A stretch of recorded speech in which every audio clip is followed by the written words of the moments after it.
Hello Kovai Post viewers, today we will be talking to ISKCON's Zonal Secretary of the Western Tamil Nadu and Kerala, Bhakti Vinoda Swami Maharaj, on the project that he is currently heading, which is Kovai Chandra. Let us listen in to him speaking about the project. Thank you very much for talking to Kovai Post Maharaj. Could you please tell us a little bit about the Moon of Kovai project? We are the International Society for Krishna Consciousness, ISKCON, and we have more than 700 centers all over the world. And in Kovai, we are trying to develop a unique landmark educational cultural center.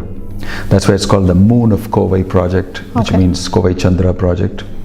And our idea here is to voice out loudly, it's not just a temple, it's a cultural and educational center. I think that we have all taken it upon ourselves to bring about a cultural and spiritual revolution amongst the youth. So this Kovai Chandra project has got a beautiful atmosphere and an ambience created in it.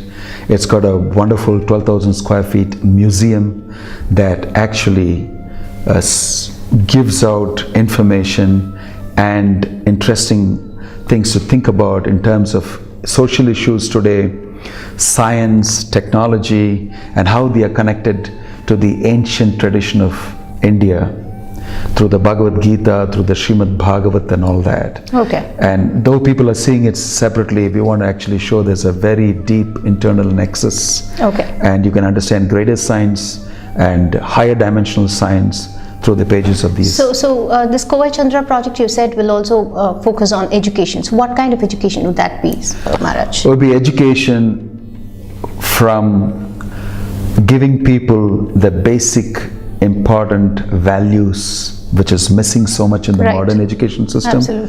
It will start from there, and then it will have deep, bold questions about things that people learn and how they're being used, and what you really need to learn and what you really need in terms of your life and upping your life a little bit. So we are stepping in to provide that type of an education to people, and that's a yawning gap in our education. So we are filling in there and giving people great, especially the students, great hope, confidence, self-esteem, so that they can move ahead and be successful both internally and externally.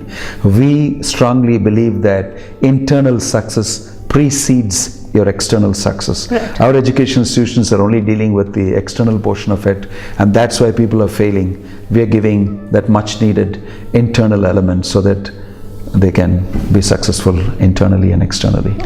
So Maharaj, we already have an ISKCON temple next to the Intex Trade Center on the Avinashi Road. Now, why another one? Well, we've actually acquired this place in order to not just do a temple. Temple is one aspect of it. But like I mentioned to you, it's an educational cultural center, and there's a community center. There is, a vegetarian hub where people actually get to eat good food, sanctified food. We call that karma-free diet. And so that people can actually get to be non-violent and learn how to eat food that actually is good for them, good for their psyche, not only good for their body, and in this way they turn out to be better individuals. So we're teaching all basic things that are very necessary to a human being. So therefore I told you this is not only a temple, there's a lot more in it, added to it. Maharaj, ISKCON seems to be giving a lot of impetus to youth, youngsters. Why do you think that is necessary? Obviously everybody is doing that, not only ISKCON, all big corporations, all big associations are all looking for the youth because they're the next generation. So we are looking at successors much ahead of time. And also, in order to be relevant and relatable to the people of this generation, you need to be with them. And then we will be able to innovatively explain the ancient Vedic tradition to them in a manner, like I mentioned, relatable and relevant to them. So therefore we keep with the youth quite a bit. Not that we are afraid of the oldies. They are very precious and we need them also. It is just that it's always been a challenge to relate with the present generation. Talk about parents, talk about teachers, talk about employers, all of them face that challenge. And now it's like the millennials, the group we are relating with, and maybe even people of the other younger generation. And we do that because, like I mentioned, that we see them as great potentials. Okay. Maharaj, so speaking about youngsters and the absence of values, as you rightly put it, are you also open to all faith? ISKCON has spread all over the world and has been received very well. 700 centers all over the world, and they are yoga centers, we have temples, we have schools, we have all sorts of centers. And we've been able to do that and attract people of all faiths, basically because we don't present this in a fanatically religious way. Because the great tradition of India was actually embracing the entire globe. If you look into Mahabharata, you'll see Yudhishthira was the emperor of the whole world. Right. So they have that great tradition, that philosophy, that practice by which people of all types of faiths, all types of gender, all type of whatever you want to say, varieties, could actually feel very comfortable within that. That's the Vedic tradition.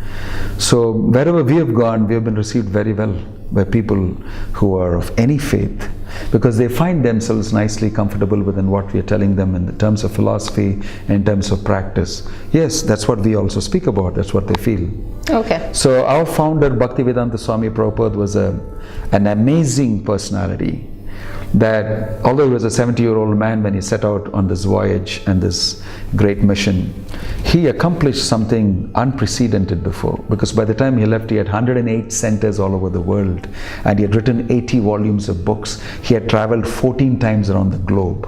So he set a unique way of actually marketing Krishna consciousness, or the great Indian tradition, to people all over the world of all backgrounds, all cultures and all faiths.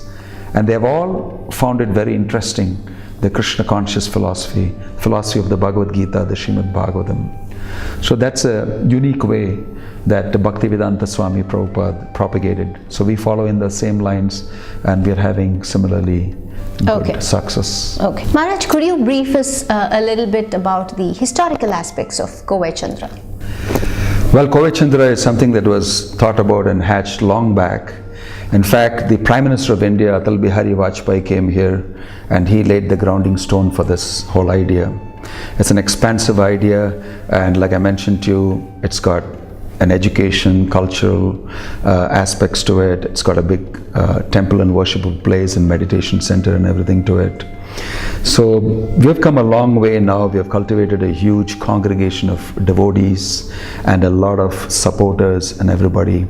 And the project outlays, we are in the first phase of that project, which combines the educational aspect of it, combines the museum and the meditation center and the temple, and all these put together, that's about 25 crores. Okay. And we have a lot of important VIPs in Coimbatore who are backing it up in a committee, in an apex committee that runs it.